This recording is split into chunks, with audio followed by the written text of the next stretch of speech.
station. This is Houston. Are you ready for the event? I'm ready for the event.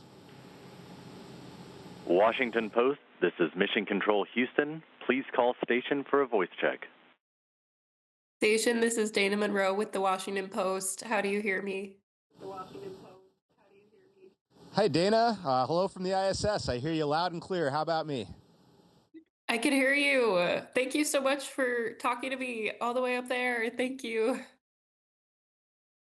It's absolutely my pleasure.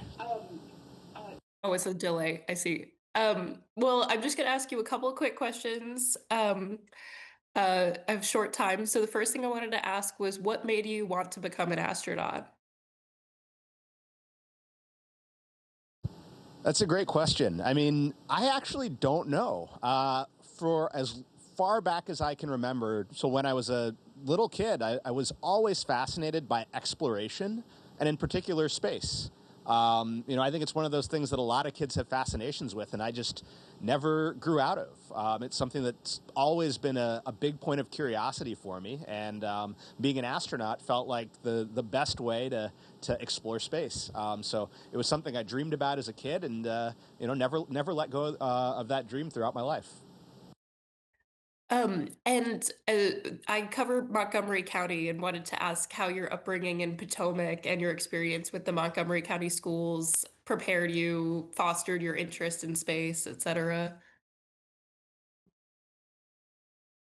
Yeah, I do not think I would be where I am today without the upbringing I had in Montgomery County, in particular the fabulous public school system that we have. I felt like growing up, I had so many opportunities to pursue my interest in science and math.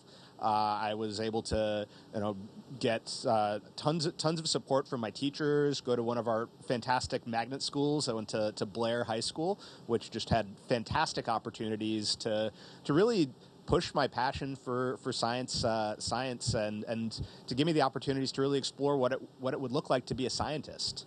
I was also able to take advantage of the fact that there are a ton of there are just all these wonderful opportunities with federal research labs. As a high schooler, I was able to work basically do astronomy research at the Navy Research Lab in D.C. And so, our proximity to all these resources really, I think, gave me a lot of opportunities. And one other thing that I think is pretty special about Montgomery County is its diversity.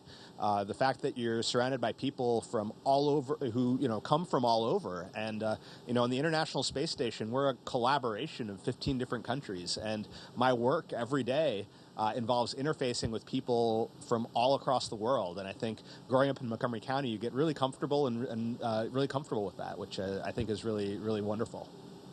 Yeah. And you were saying that you just never let this dream go. What drove your perseverance over the past 40 some years? Yeah, I think for me the biggest thing was being an astronaut and space exploration was always my dream, and it was always something that I aspired to.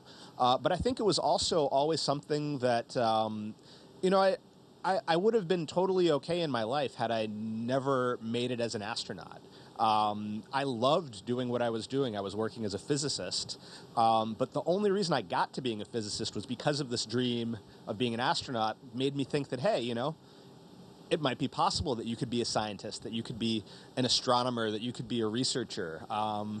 And so I think the thing that was powerful for me is I had this dream, but the dream was something that it was always there as an aspiration, and I was always okay if I never fully made it. But I think that helped me hold on to it, and I still kept that dream, and still when the opportunity came to apply, I still applied, and here I am. So I feel extremely fortunate to have been able to make it. But I also feel like I was very happy using that dream as a motivation to excel in other areas in my life.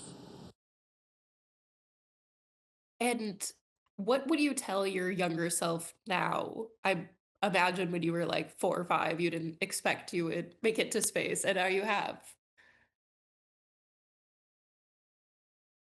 Yeah, I mean, I think what I'd tell my younger self is that it's great to dream, keep dreaming, and follow that dream, and it'll lead you to really interesting places. And I think that was absolutely true in my life, in that following this dream led me to a wonderful career, a super satisfying career, and some wonderful opportunities that I would never have had.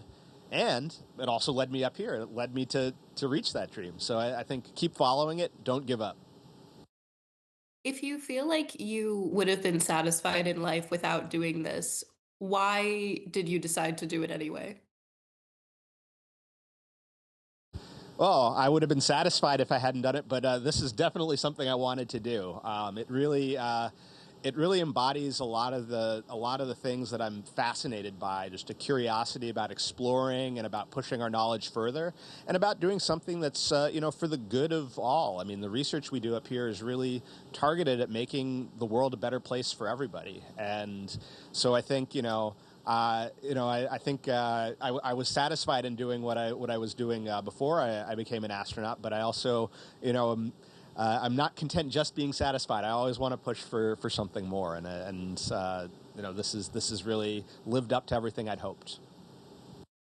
Can you tell me a little more about what about exploration, space exploration, or, when you were in Australia, all of those things, what is so exciting about that to you, finding things, knowing things that we don't know yet? That's a great question. I think for me, I've always been just a very curious person.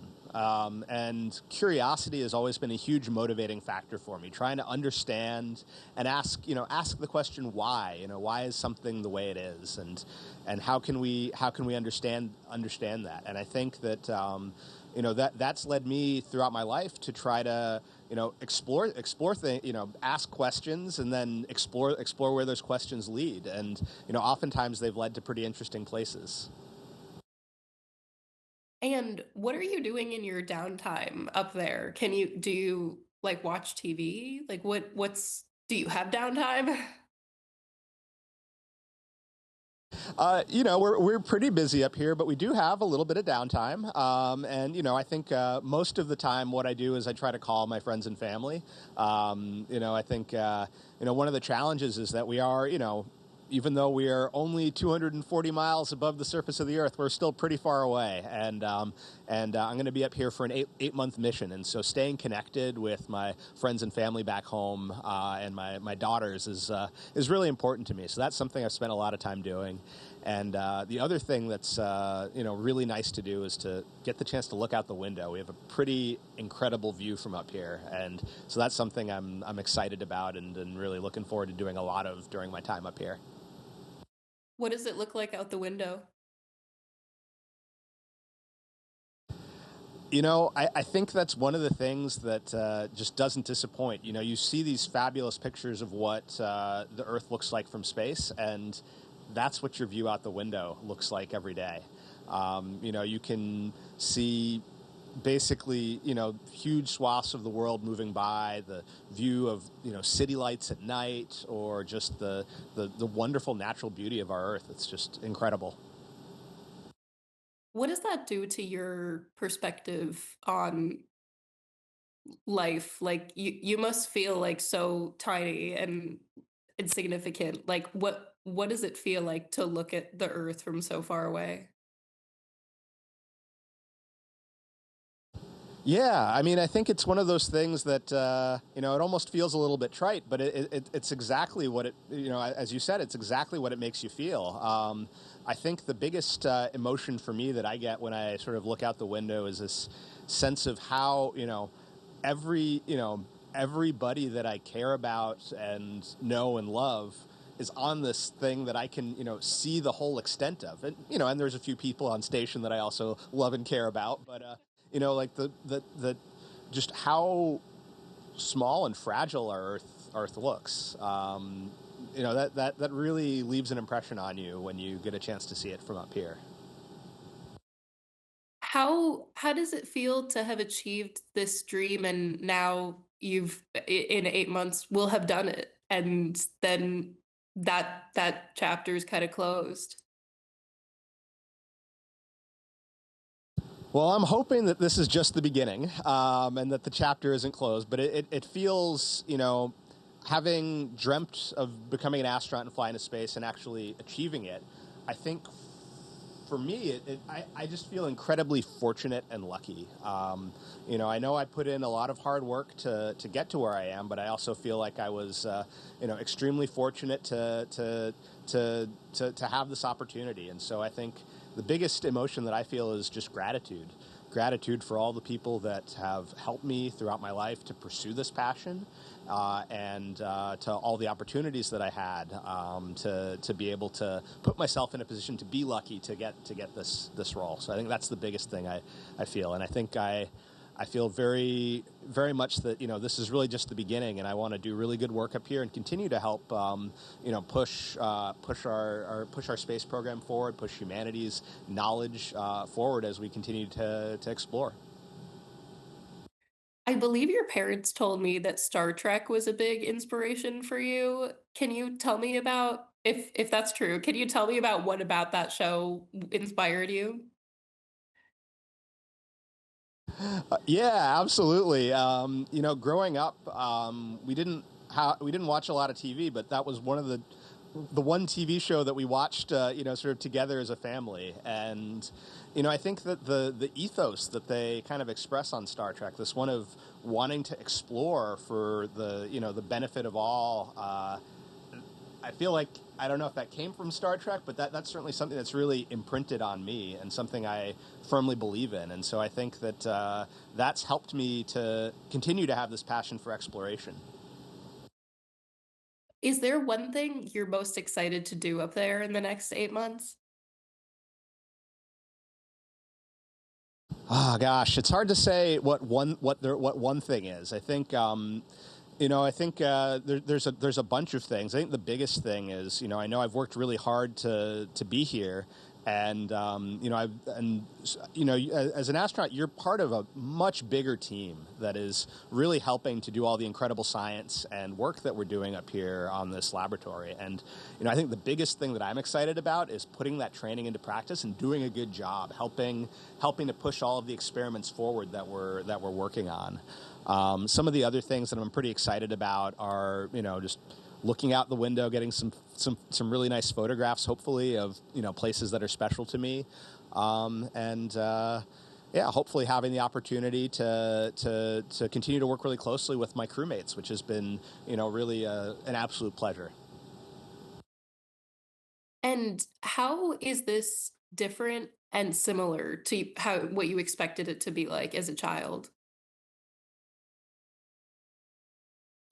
Yeah, that's a great question. I would say one of the things, I don't know if this is different than what I expected as a child, but just maybe not something I thought about as a child, but how much of a team effort space exploration is. We are part of we have 7 folks up here on the International Space Station right now, but we have hundreds of people down on the ground that we're working with, that we're working hand in hand with every day around the world as part of a giant team to make everything happen. And I always knew that space flight was a big team effort with mission control and the crew on the spacecraft, but I never quite realized the extent of the team that you're a part of, and that's been super satisfying and super fun to be a part of. I think one of the things that is a little bit the same that I sort of expected was just how awe-inspiring the view is from up here. It's just absolutely incredible. What are you going to take photos of? What places are special to you that you want photos of?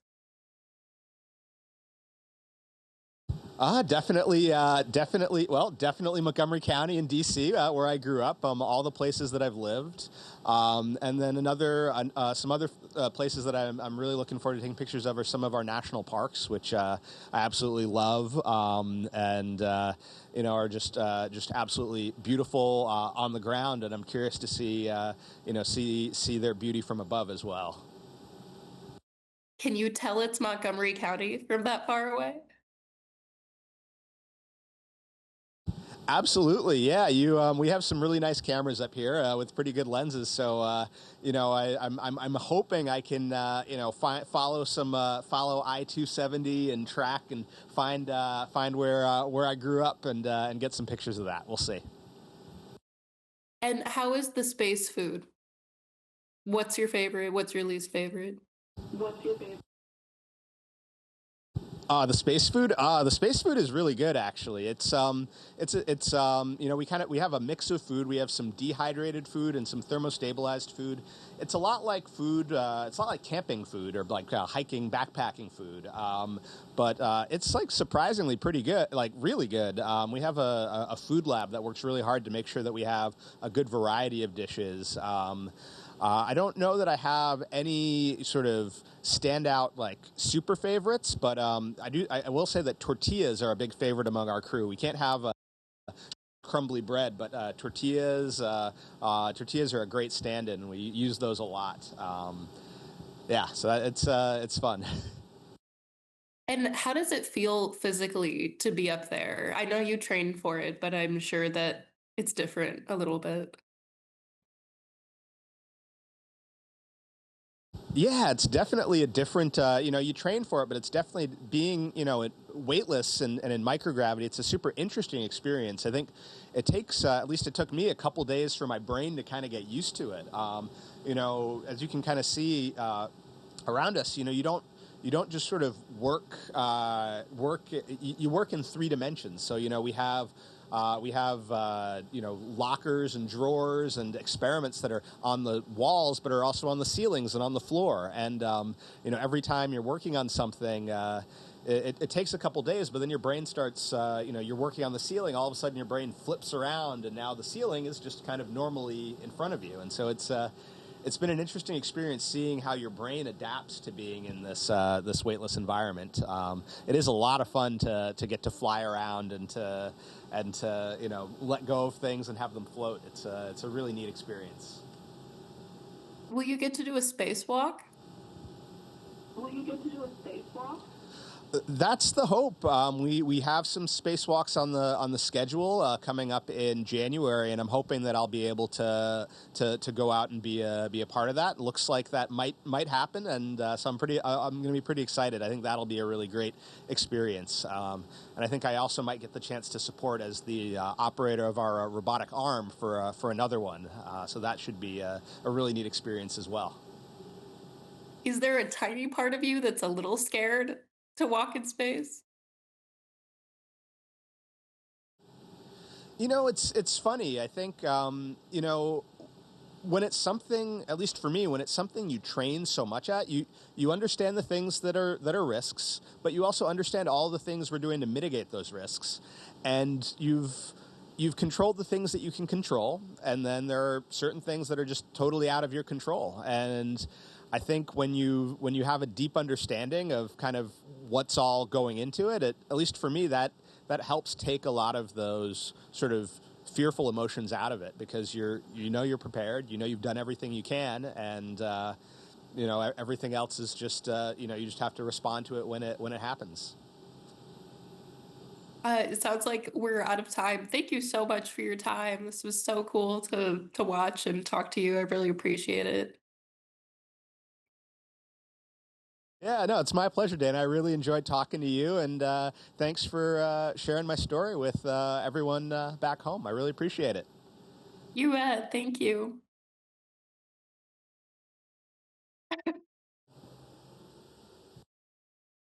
Station, this is Houston ACR. That concludes the event. Thank you. Thank you to all participants. Station, we are now resuming operational audio communications.